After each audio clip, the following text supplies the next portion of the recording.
Ok. Donc, comme je vous expliquais, ici, vous avez accès en fait à toutes les opérations du module 4 et 5 axes continu. Le module 4 et 5 axes continu, en fait, il se décompose en plusieurs niveaux. Donc, il y a un niveau, on va dire, standard, dans lequel on retrouve cette opération un peu 4 et 5 axes continu générique. En dessous, on a des opérations un peu dédiées à des applications. Et enfin, à la fin, on retrouve en fait des packages professionnels et premium, on va dire, donc qui sont soumis à une acquisition. Donc ces options-là, elles sont grisées potentiellement si vous n'en avez pas fait l'acquisition. Donc en fait, voilà un petit peu la décomposition, hein. On retrouve les opérations e-machining, des accès ennemis, des opérations de détection, du fraisage 3D. Et à partir de cette barre-là, hein, tout ce qui est en dessous, c'est des opérations 4 et 5 axes continus avec le package standard et ici un package plus avancé. Donc dans l'opération 4 et 5 axes continus, les deux améliorations là, dans la version 2021 de SolidCam, donc ici on est en train d'utiliser la 2021, deux petites améliorations. La première, c'est dans le contrôle anti-collision. Si on vient définir un contrôle anti-collision sur des surfaces de contrôle, quand on clique ici, bah, on a la possibilité désormais d'appliquer un contrôle anti-collision directement sur le modèle 3D et pas juste sur la surface. Donc au préalable, c'était que sur une surface. Maintenant, si je clique sur le modèle, bah, je peux lui demander hop, de faire un contrôle anti-collision sur tout ce modèle-là ou éventuellement le modèle qui est en dessous qui correspond au modèle du bridage. Ça, c'est disponible donc dans l'opération 4 et 5 axes continu, mais également aussi dans l'opération HSS de balayage local de surface.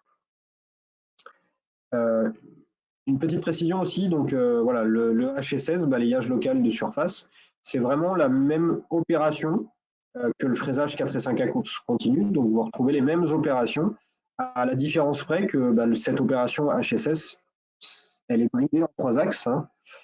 Donc les améliorations là, dont je vous parle en 4 et 5 axes continus, elles sont aussi valables pour le balayage local de surface. Une autre amélioration, c'est par exemple quand on vient faire un balayage entre deux courbes guides. Donc ici, je viens faire un balayage entre deux courbes guides sur la surface d'usinage, les surfaces d'usinage qui sont ici, et en sélectionnant deux courbes guides, donc la courbe guide du haut et la courbe guide du bas. Mon problème est le suivant, c'est que dans un cas comme celui-ci, ma courbe guide du bas, vous voyez, elle démarre bien d'un bout à l'autre de l'usinage. Par contre, la courbe guide supérieure, elle, comme j'ai un congé en haut, là, bah, elle est un peu tronquée. Donc ma courbe guide, bah, en fait, elle démarre, elle ne va pas jusqu'au bout de la surface que je souhaite usiner. Donc derrière, quand on fait le calcul de la trajectoire, voilà un petit peu ce que ça me donne en termes de trajectoire. Bah, en bas, j'ai une trajectoire qui est bien rectiligne, bien complète. Par contre, en haut, je vais avoir tendance à avoir ce mouvement-là, une trajectoire bah, voilà, qui me donne pas satisfaction, hein. J'ai une forme là bah, qui évolue.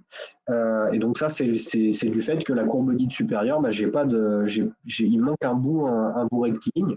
Et donc dans la version 2021 de SolidCam, il y a une nouvelle option qui a été ajoutée dans l'opération 4 et 5 axes continu générique et dans l'opération HSS. C'est cette petite opération ici dans paramètres de la trajectoire pour prolonger les courbes guides. Et le fait de cocher ça, bah, c'est cette fois-ci SolidCam va en fait euh, considérer la courbe guide la supérieure, mais de manière prolongée, donc il va la prolonger de manière tangente jusqu'au bout. Et l'intérêt de cocher cette option, bah, c'est que vous le voyez, en fait, ma trajectoire, là, cette fois-ci, elle est propre, elle est rectiligne, parce que bah, ma courbe guide, même s'il me manquait un bout, là, que je ne pouvais pas sélectionner, bah, c'est SolidCam qui le prolonge automatiquement. Donc voilà, c'est deux petites améliorations, mais qui sont assez pratiques quand on programme cette opération 4 et 5 axes continus, là, générique. Donc soit via le clic droit, là, qu'on voit ici, soit en fait dans l'onglet fraisage 5 axes continu, vous la retrouvez ici.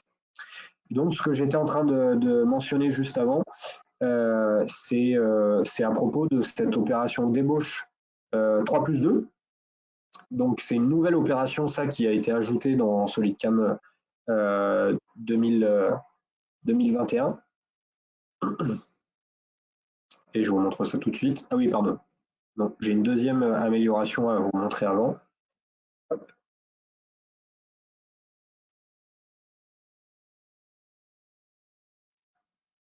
Une des autres améliorations hein, dans l'opération générique, pardon, avant de parler de l'ébauche 3+2, c'est la possibilité en fait de sélectionner plusieurs surfaces discontinues et plusieurs courbes guides pareil discontinues. Donc ici, vous voyez, en fait, on veut venir usiner ce côté-là et ce côté-là. Donc dans les géométries, ben, on prend bien deux surfaces qui sont séparées. On prend deux courbes guides également qui sont séparées. Et désormais, on a la possibilité de venir les usiner toutes les deux dans la même opération 4 et 5 axes continus. Chose qui n'était pas possible avant. On était obligé de décomposer une opération avec la surface et la courbe guide ici, et une autre opération surface et courbe guide ici. Donc c'est assez pratique éventuellement voilà, pour des usinages comme ça qui se répètent à plusieurs endroits d'une même pièce. Vous n'avez plus besoin de décomposer forcément l'opération. Vous pouvez les sélectionner toutes dans la même. Et c'est SolidCam après qui réattribue la courbe guide aux surfaces correspondantes. Voilà. Donc je continue. Donc ça, c'était un petit peu les améliorations là, dans la 2021 de l'opération générique. Si je viens prendre l'opération 3+2, donc je vous montre un petit peu à quoi est dédiée cette opération. L'objectif, c'est de... J'en avais parlé un peu dans le dernier webinaire, des nouveautés 2021. L'objectif, c'est de venir ébaucher une pièce dans plusieurs directions. Donc, dans cette opération ébauche automatique 3+2, dans l'onglet passe, 3+2, pardon, excusez-moi, dans l'onglet ici 3+2, c'est ici en fait que vous allez avoir la possibilité soit de demander à SolidCam de venir ébaucher la pièce dans toutes les directions nécessaires de manière automatique, soit c'est vous, avec un clic droit, qui allez pouvoir lui demander de venir faire une ébauche dans une direction. Donc simplement avec un clic droit, vous lui demandez de venir ébaucher voilà, perpendiculaire à cette face ou dans l'axe de cet alésage. Et donc en fait, on vient rajouter comme ça, direction après direction, les différentes directions dans lesquelles on va venir ébaucher la pièce. Et donc effectivement, si on vient simuler ça, hop,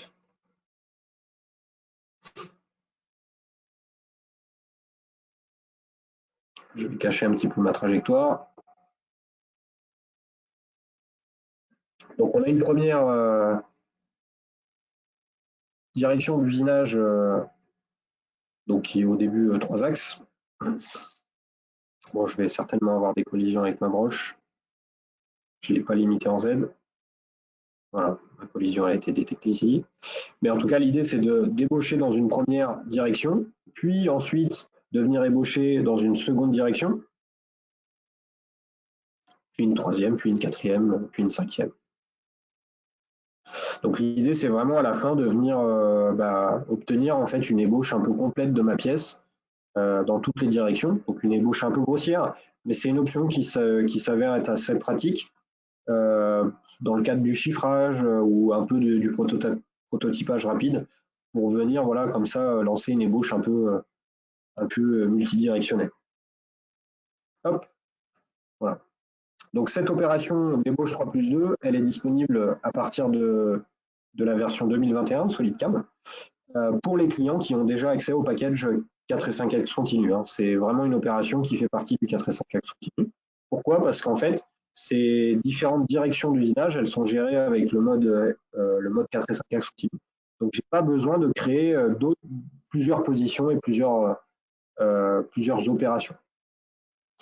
Donc, si on continue un petit peu dans le package comme ça des opérations 4 et 5 axes continus, on va retrouver par exemple aussi une opération de fraisage en roulant.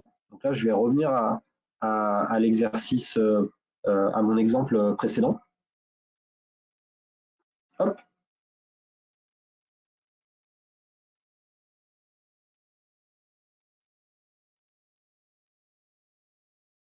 Donc l'opération de fraisage en roulant, elle est très pratique. Hein, c'est dès qu'on veut venir usiner en 4 et 5 axes continus avec le flanc de la fraise. Mais je souhaite vous montrer une petite chose, une petite astuce, on va dire.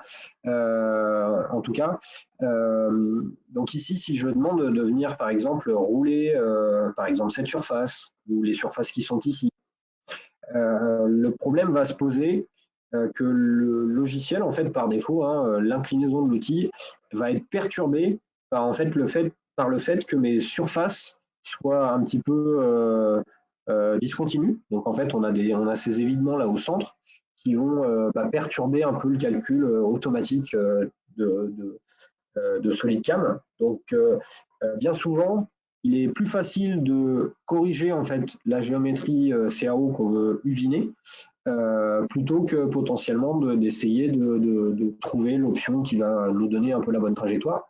Donc là où je voulais en venir c'est un petit peu ça, c'est que toutes les options SolidWorks dont on a qui sont à notre disposition, c'est un vrai plus, c'est une aide à la programmation quand on fait du 4 axes continu, parce que bien souvent, les problèmes qu'on récupère, ils sont liés à la géométrie CAO. Et donc, en corrigeant le problème à la source dans la CAO, derrière, ça facilite un petit peu l'obtention d'une trajectoire plus propre. Donc, je vous montre. Ici, je vais rebasculer un petit peu sur la partie CAO de SolidWorks. Je vais éditer la pièce cam là, pour rentrer en édition de pièce. Alors, je vais juste garder l'opacité. Puis je vais demander en fait à faire une copie là, de cette surface-là. Donc pour faire une copie de ma surface, en fait, je viens dans l'onglet ici surface. Si jamais vous ne l'avez pas, en fait, vous pouvez l'activer ici avec un clic droit. Et donc dans l'onglet surface, ici, je vais pouvoir lui demander à faire un décalage de ma surface. Donc, on va faire un décalage de 0. Ça me permet de faire une copie de ma surface. D'accord? Et puis cette surface, en fait, qu'on a dupliquée, qu'on a copiée, voilà, ça fait une peau en fait hein, par-dessus le 3D. Cette surface qu'on vient de dupliquer, ici on va avoir une petite option pour lui demander de la rétablir. Et en fait, en demandant à rétablir la surface, vous voyez en fait, il me fait un espèce de grand rectangle tout autour de cette surface. Ici, je vais pouvoir lui demander de rétablir uniquement les arêtes internes. Et le fait de faire ça, en fait, ça me comble les discontinuités en fait hein, de cette surface. Donc on pourrait faire exactement le même cas ici. Surface décalée, hop, de 0. Donc on en crée une copie. On lui demande de rétablir la surface. Donc pareil, les arêtes internes. Mais là, vous voyez, si je mets toutes les arêtes, ça va aussi me permettre éventuellement de pallier, on va dire, à ces situations-là qui peuvent être un peu problématiques quand on a une surface qui finit en pointe. En fait, l'orientation de l'outil, elle peut, le logiciel hein, a tout un tas de solutions pour l'appréhender, donc pas toujours celle qu'on souhaite. Et l'intérêt, c'est de rétablir cette surface, c'est que ça va nous donner vraiment quelque chose une forme beaucoup plus standard, on va dire, et donc beaucoup plus simple à appréhender dans le calcul automatique. Donc voilà, je fais juste deux exemples ici sur ma pièce. Et donc du coup, ici, je vais me servir de cette opération de fraisage en roulant pour venir, dans un premier cas, on va mettre juste un petit coup de fraise ici, sur la surface là que j'ai rétablie. Alors attention, souvent quand on crée des surfaces comme ça additionnelles, on a une chance sur deux. Pourquoi? Parce qu'en fait, quand vous cliquez sur le volume, le logiciel sait où est-ce qu'est la matière. Hein. Donc par défaut, il va toujours l'attaquer par l'extérieur, en dehors de la matière. Par contre, quand c'est une surface comme ça qu'on sélectionne, il n'y a pas cette notion de volume, hein, c'est une surface, donc en fait on a une chance sur deux. Et souvent, on peut se retrouver en fait dans cette situation-là, c'est-à-dire de venir rouler la surface qu'on sélectionne, mais pas du bon côté. Donc je vous encourage dans l'opération 4 et 5 axes continu, comme ça quand vous sélectionnez des surfaces que vous avez créées, vous avez rajoutées, à activer cette petite option pour voir la direction des normales des surfaces, d'accord, et vous assurer que la normale elle est bien du bon côté. Donc on y va, on va venir rouler celle-ci. Je prends simplement une fraise cylindrique. Peu importe le diamètre, peu importe les longueurs, c'est pas ça qui m'intéresse. Je lance juste une petite simulation, juste pour vous montrer que visuellement, l'orientation de mon outil suit bien en fait la surface. Et puis vous voyez, j'ai une surface qui a une trajectoire qui est propre, voilà, linéaire, sans problème. Juste pour vous montrer la différence. Hein. Si j'avais fait exactement la même chose, mais cette fois-ci en sélectionnant la surface de la pièce, je change rien d'autre, d'accord, juste la surface. Ben, vous voyez en fait que l'inclinaison, ça n'a plus rien à voir, ça me donne même un résultat euh, complètement inapproprié.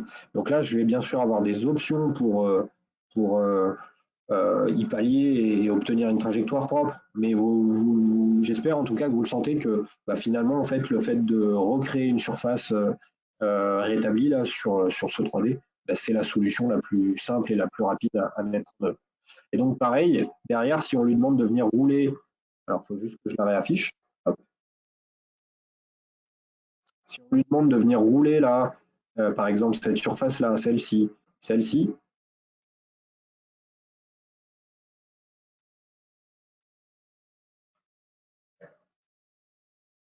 alors pareil, hein, je fais abstraction du rayon, je fais abstraction du diamètre et de la longueur de coupe, c'est pas ça qui m'intéresse. Ce que je voulais juste vous montrer, donc c'est un peu le même principe, c'est que bah, j'ai ce petit souci là avec le trou qui se trouve ici, donc je l'ai un petit peu oublié celle-là.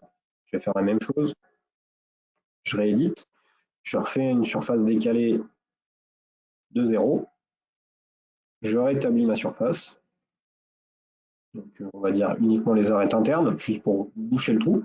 Alors on peut aussi se servir de l'option surface remplie, ça marche de la même manière. Après c'est une question de préférence, c'est vous qui voyez. Et donc là je vais lui dire, bah, cette fois-ci non, ce que je veux rouler c'est la surface comblée ici, le rayon, la surface comblée ici. Et donc là cette fois-ci si je recalcule, d'accord, visuellement vous voyez en fait la trajectoire, ça n'a plus rien à voir, c'est une trajectoire très propre. Donc voilà, c'est juste une petite une initiation au fait que bah, dans bien des cas, c'est parfois plus simple de voilà, corriger un problème potentiel au niveau de la source, au niveau de la CAO, que via les options dans le logiciel de FAO. Donc, puisqu'on a à disposition toutes les options et toute la force de SolidWorks, il ne faut pas hésiter à s'en servir. OK. Je continue un petit peu dans ce package 4 et 5 axes continus. En fait, si on va un petit peu plus loin, vous avez ici une opération d'usinage avec axe de rotation 4 axes. Donc celle-ci, pour le coup, là, on passe dans les opérations additionnelles qui ne font pas partie du package 4 et 5 axes continus standard. Donc celles-ci, elles sont soumises à de l'acquisition. De même que l'usinage pour les aubes, les roues aubagées et les turbines, pour l'usinage de tubulures et de conduits. C'est voilà, des options en plus dont il faut faire l'acquisition si vous en avez besoin. Mais donc juste pour vous montrer, donc cette opération-là d'usinage avec axe de rotation 4 axes, elle s'avère très utile dans le cas de vis d'extrusion, de cam, des choses comme ça. Hop, montez un cran.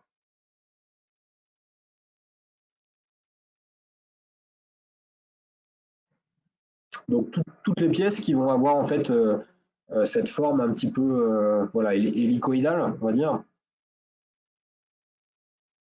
Donc là, voilà, c'est une vis d'extrusion hein, sur une forme conique. Et donc, en fait, l'intérêt de cette opération est la suivante, c'est que l'opération, en fait, bah, fonctionne sur tout le 3D, sur tout le volume. Donc, on n'a pas besoin, comme l'opération 4 et 5 axes continus génériques, de venir sélectionner les surfaces, parce que bien souvent, en plus, on peut avoir des discontinuités, on peut avoir beaucoup de surfaces à sélectionner. Donc, à la différence de l'opération 4 et 5 axes continus un peu générique qui travaille sur les surfaces en local, bah là, cette opération euh, d'usinage 4 axes, elle fonctionne sur le volume.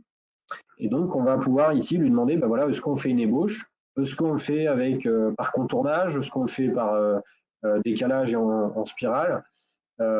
Et en fait, l'intérêt est le suivant, c'est vraiment de lui dire, hop, je recherche ce que je voulais vous montrer, c'est de lui dire, on va venir usiner donc en axial de telle, telle, telle distance, à telle distance, pardon.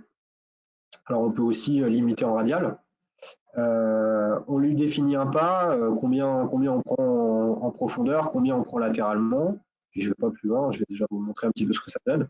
Et l'idée, c'est vraiment d'obtenir une trajectoire bah, un peu enroulée, 4 axes, mais sous forme d'ébauche. Donc vraiment de venir ébaucher comme ça de manière progressive la différente forme, donc avec une trajectoire toujours en fait en spirale. Hop, je vais lancer un petit peu mon calcul. Et derrière, en fait, on est venu se servir ici, je vais vous montrer, on est venu se servir de l'opération ici de pas de côté multi-axe. Alors d'ailleurs, elle apparaît pas ici dans le... Ah si, pardon, elle apparaît ici, là, dans pas de côté constant. Donc l'intérêt, je vous montre un petit peu la trajectoire que ça peut donner.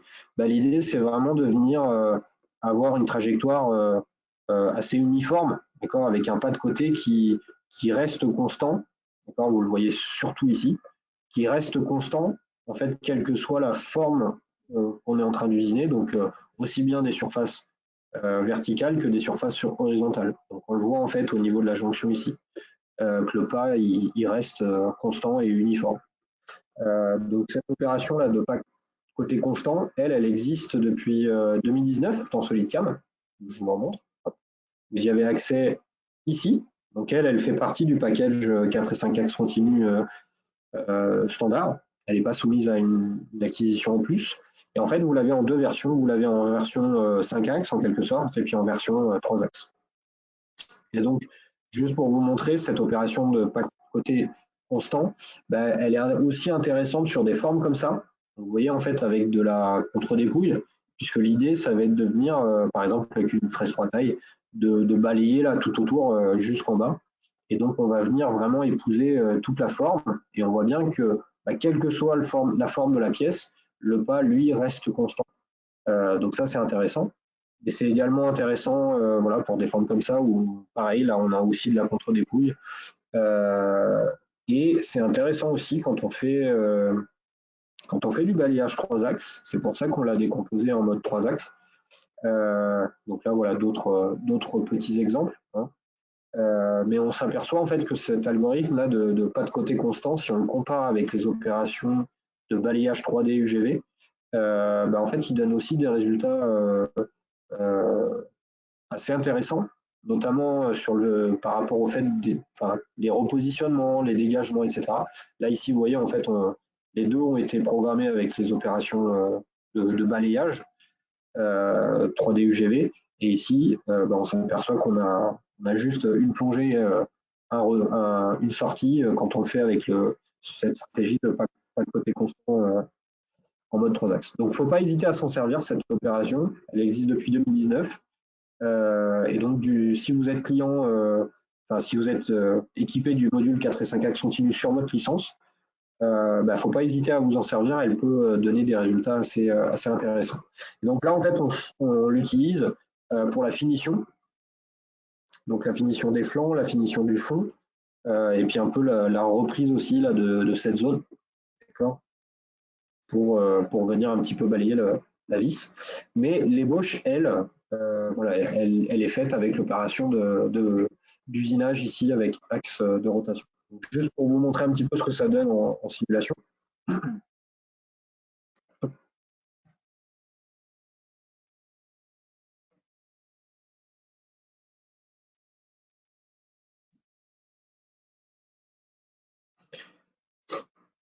Voilà, donc le principe, c'est vraiment d'avoir une trajectoire en fait 4 ou 5 axes continus d'ébauche. Donc en fait, on est à un niveau en radial, on se décale latéralement. Hein. Donc là, on élargit un peu la forme qu'on est en train d'usiner. Et puis après, on passe à un deuxième niveau en profondeur. Donc là, il y a un petit peu de calcul et de temps de simulation, mais on va essayer de l'accélérer.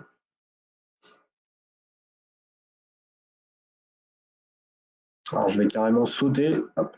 Ici, je vais double-cliquer. Vous voyez, en fait, chaque couleur, c'est une opération. Enfin, il y a une couleur par outil. Donc, je vais double-cliquer ici sur la deuxième opération. Donc, ça saute en fait le résultat de la première pour me charger directement le résultat en fin d'opération. Alors, c'est vrai que je ne l'ai pas fait avant la présentation, donc j'ai peur que le résultat soit un peu long à calculer. Ouais, j'aurais dû l'anticiper et le préparer au préalable. Bon, c'est pas grave, on va annuler. Mais en tout cas, l'idée, c'est d'obtenir vraiment une ébauche comme ça, 4 axes, sans avoir passer trop de temps, pareil, hein, sur la programmation, parce que là, l'intérêt, c'est que cette ébauche 4 axes, ben, elle s'appuie sur le volume. Donc, c'est SolidCam qui va gérer automatiquement, enfin voilà, qu'il n'y ait pas de collision, etc. Chose qui serait beaucoup plus difficile à programmer via l'opération standard. Donc, c'est pour ça qu'on retrouve en fait toutes ces sous-opérations, hein. En gros, potentiellement, tout est possible depuis l'opération 4 et 5 axes générique, mais c'est vrai que d'avoir des sous-opérations comme ça pour le fraisage en roulant, pour l'ébauche 4 axes, pour l'usinage de turbines, bah, ça simplifie derrière énormément la programmation. Donc, je peux vous montrer aussi, hein, si on parle par exemple de l'usinage des turbines, bah, l'idée c'est d'avoir un module dédié pour l'usinage des turbines. Donc ici, en fait, vous allez être vraiment guidé. On lui demande de faire une ébauche, on va venir sélectionner les aubes, on vient sélectionner le moyeu, vous voyez. Derrière, est-ce que la trajectoire d'ébauche, on la souhaite décaler uniquement depuis le moyeu, ou est-ce qu'on souhaite quelque chose qui va évoluer de ce qu'on va appeler l'enveloppe vers le moyeu. Derrière, bah, si on lui demande de faire une finition des aubes, bah, bien entendu, voilà, on retrouve dans la même sélection, mais par contre, vous allez avoir la possibilité de lui demander, par exemple, on vient usiner depuis le bord d'attaque vers le bord de fuite, ou, enfin voilà. Et on le sent en fait dans les options, parce que les options bah, sont vraiment épurées pour et dédiées à l'application qu'on est en train de faire. On pourrait le programmer aussi avec l'option générique, mais là, pour le coup, c'est à vous de trouver les bonnes options à utiliser pour ce que vous voulez faire. Donc l'intérêt de passer par ces sous-opérations, bah, c'est voilà, déjà dans l'interface de n'avoir accès qu'aux opérations, qu'aux options qui nous intéressent pour cette application, plus les illustrations qui vont avec. Donc c'est un peu voilà, c'est un petit peu plus un peu plus intéressant. Donc par exemple, hein, ici, si je lui demande de venir usiner que le côté gauche de mon knob ou sans le bord de fuite en bas, et ainsi de suite. Hop. Et vous retrouvez le même principe pour l'usinage de tubulures, de conduits, hein, dans le cas de clients qui viennent usiner un peu, par exemple, des pièces dans l'automobile, voilà, avec des soupapes d'achoppement, des choses comme ça.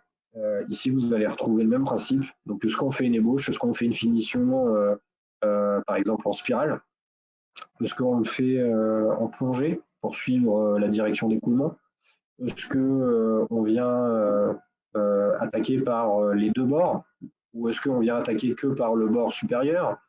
Donc voilà, vous avez vraiment des options dans l'interface qui sont dédiées à ça et pour être guidé pour l'application que vous faites. Et donc depuis la 2021, on a ajouté également deux autres opérations. Une opération débavurage 5 axes et une opération de détourage des bords extérieurs. Donc je vais vous parler de ces deux opérations. Hop.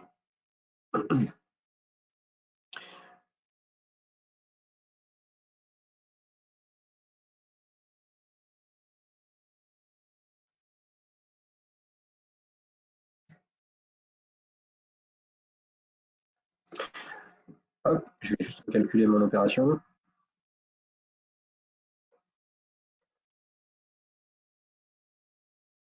Ah oui.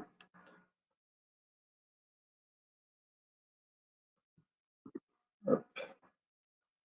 Activer. Hop.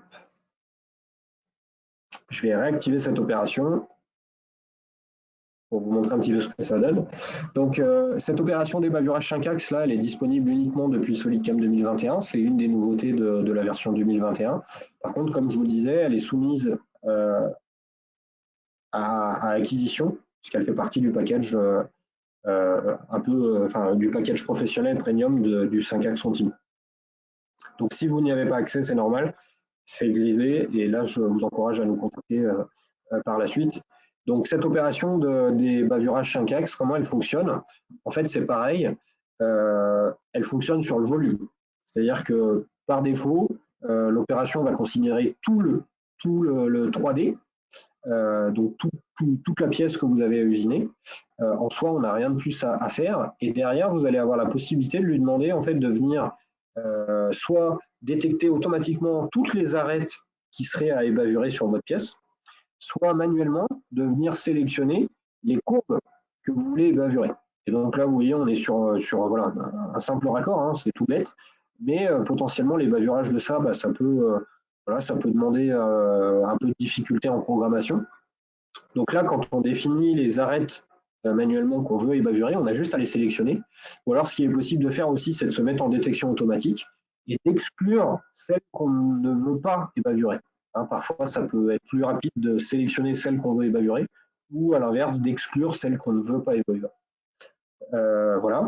Derrière, bah, en fait, on vient sélectionner un outil. Donc là, au jour d'aujourd'hui, dans la 2021, les outils que je vais pouvoir en fait utiliser pour cette opération, c'est vraiment des outils avec une forme sphérique. Hein, je ne peux pas sélectionner de fraises H entraînées ou de fraises coniques. C'est quelque chose qui est prévu là dans les prochaines versions, mais pour l'instant, ça s'arrête aux formes au format arrondi, donc sphérique ou hémisphérique. Et dans les paramètres de la trajectoire, en fait, ici, on vient lui dire, voilà, on souhaite un chanfrein, par exemple, de 0,5 de large ou de profondeur de 0,5. En tout cas, vous définissez un petit peu la taille de l'ébavurage que vous souhaitez avoir. Je m'arrête là. Derrière, dans le contrôle d'inclinaison, bah, en fait, c'est lui qui va calculer l'inclinaison nécessaire pour venir ébavurer un petit peu partout. Et donc, quand je viens simuler, bah, visuellement, voilà un petit peu ce que ça va me donner. Donc ici, vous voyez, en fait, bah, on plonge de ce côté-là.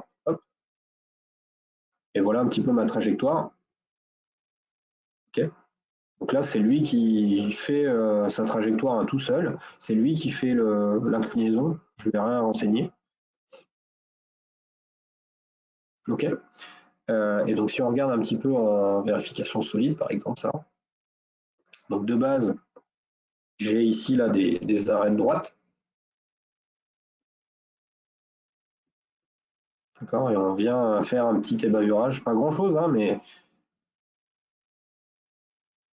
ça me permet, sans passer trop de temps dans la programmation, d'obtenir quelque chose de plus propre, de venir enlever la bavure.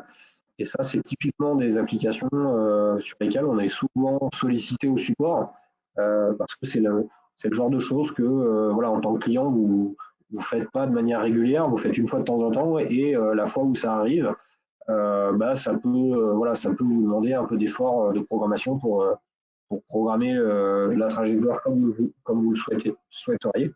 Et là, en fait, l'intérêt, c'est d'obtenir un peu ce résultat de manière automatique via cette opération d'ébavurage 5-axes. Je vous montre un autre exemple. Hop.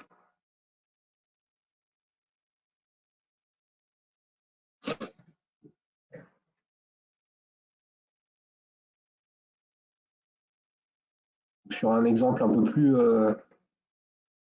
plus conséquent, on va dire.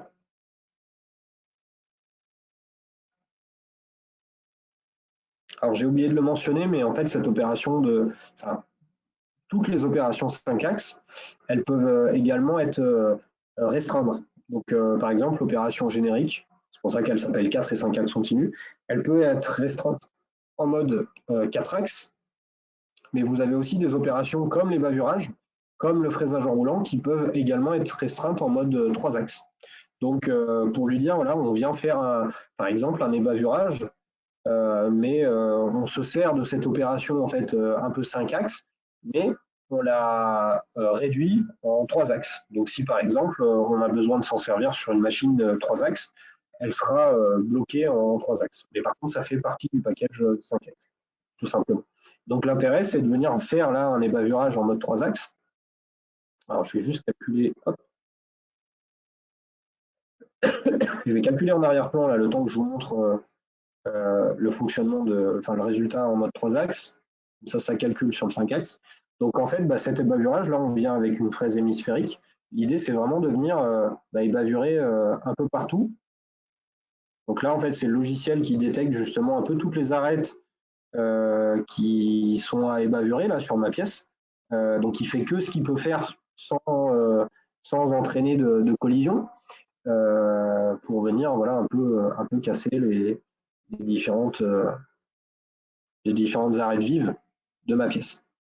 Donc après, pareil, hein, s'il y a des endroits qu'on veut retirer, mais vous voyez, en fait, il fait que ce qu'il peut faire, d'accord, par rapport à l'outil, par rapport à la queue de l'outil, par rapport au porte-outil. Là, pareil, on voit bien, il s'est arrêté. Hop. Et donc derrière, si on refait la même chose, alors, le calcul n'est pas fini encore.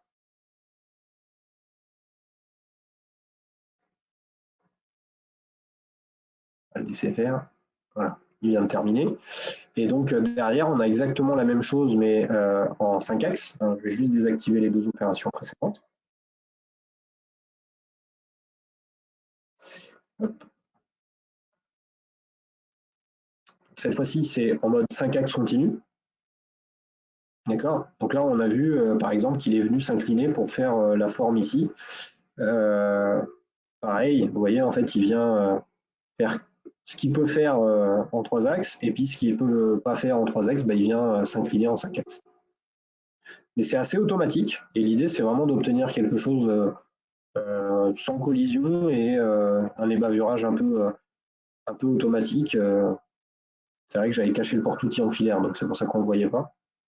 Mais vous voyez, il se débrouille, il fait tout ce qu'il peut faire. D'accord. Mais ça me permet de venir casser un peu tous les angles vifs de ma pièce au maximum, hein, sans passer trop de temps sur l'opération. Donc à la fin, c'est voilà, c'est une vraie plus-value potentiellement pour vous d'avoir des pièces ébavurées sans passer trop de temps sur la programmation. Donc ce module d'ébavurage 5 axes, là, il est vraiment intéressant. Et puis donc la dernière opération qui a été ajoutée là dans la 2021 dans le module 4 et 5 axes continu. Alors c'est une opération qui s'adresse plutôt aux industriels dans l'industrie du thermoformage. C'est en fait c'est une opération de détourage des bords extérieurs. Alors vous allez vite comprendre le principe. Donc c'est beaucoup pour les clients quand même qui font du détourage, hein. C'est pour ça que c'est pareil, c'est une opération enfin, c'est une application spécifique, donc c'est pour ça que ça ne fait pas partie du package 4 et 5 axes continu standard. Mais en fait, le principe est le suivant. Donc ici, par exemple, de venir détourer cette surface, hein, de venir voilà, usiner. La problématique étant que ici, en fait, vous n'avez pas d'arête. Hein, donc l'orientation de l'outil, comment l'outil doit se mettre pour venir détourer ça, c'est pas toujours évident. Donc souvent pour les clients qui font du détourage, ça nécessite de tracer par exemple une ligne pour définir l'orientation de l'outil, ou alors voilà, de jouer avec les options d'inclinaison pour définir correctement l'orientation de l'outil lors du détourage. Là, l'idée, c'est un peu le même principe que ce que je vous ai présenté précédemment. C'est qu'en fait, le logiciel va considérer l'ensemble de la pièce. On lui indique quand même les surfaces qu'on souhaite, les surfaces supérieures pardon, de la pièce qu'on souhaite détourer. D'accord.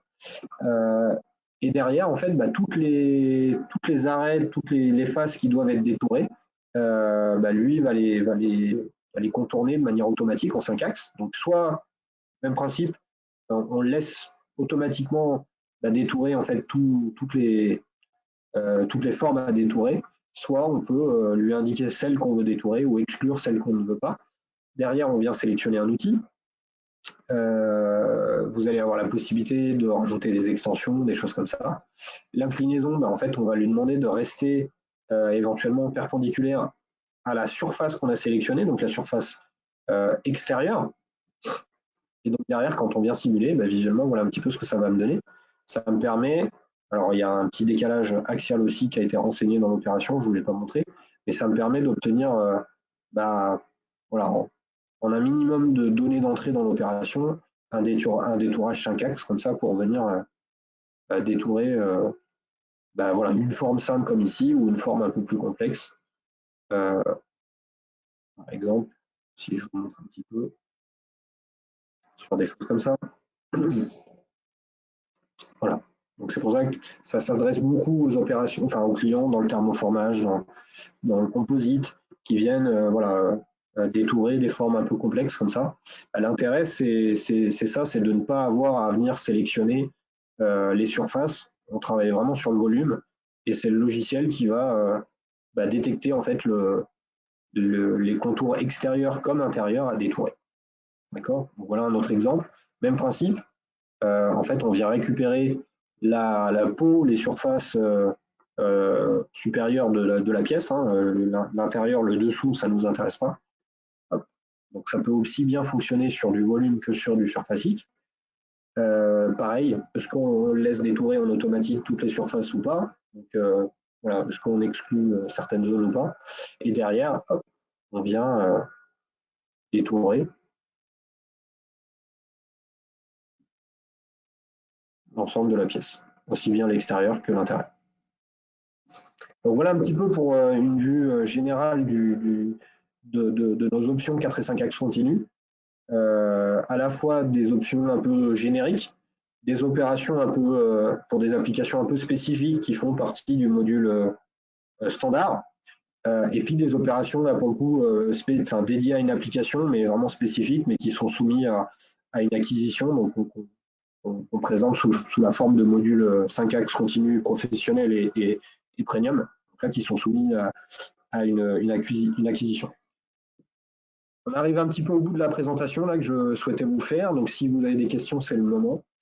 Et voilà, simplement pour terminer, donc c'est ce que je vous disais en introduction, sur notre site internet, hein, si vous venez voir ici dans les webinaires enregistrés, vous allez retrouver en fait tous les webinaires qui ont été faits jusqu'à présent, aussi bien des webinaires en anglais qui sont faits par la maison mère, par l'éditeur. Donc là, vous retrouvez un petit peu tout. Vous pouvez télécharger les vidéos, vous pouvez télécharger des pièces d'exemple. Vous retrouvez également ici dans support, là, vous avez donc dans documentation, vous avez aussi des exemples, des tutoriaux et les pièces qui vont avec pour des applications. Et justement, donc si on vient voir dans l'application, là, vous allez pouvoir télécharger, par exemple, des fichiers 3D pour l'usinage d'eau des turbines, pour, hop, je continue, pour les tubulures, ici pour les turbulures, pour le fraisage en roulant. Donc n'hésitez pas, voilà, pour l'usinage de vis, là, vous voyez, vous retrouvez la pièce sur laquelle je vous ai présenté un peu l'opération. Donc n'hésitez pas voilà, à parcourir le site internet, il y a quand même beaucoup de ressources. Alors il y a des choses qui sont en anglais, pareil pour le détourage, pareil pour les bavurages 5 axes. Il y a des choses qui sont en anglais, mais voilà, c'est assez bien illustré, assez bien accompagné, donc au moins ça vous permet de récupérer les pièces et de vous exercer. Et pour les tutoriaux en français, tout ça c'est sur notre chaîne YouTube SolidCam France, donc une chaîne francophone, et donc là vous retrouvez en fait vraiment que des ressources en français, donc notamment avec la playlist webinaire en français. Voilà. Écoutez, il n'y a pas de questions. Je vous dis à bientôt et vous souhaite une bonne fin de journée. Au revoir.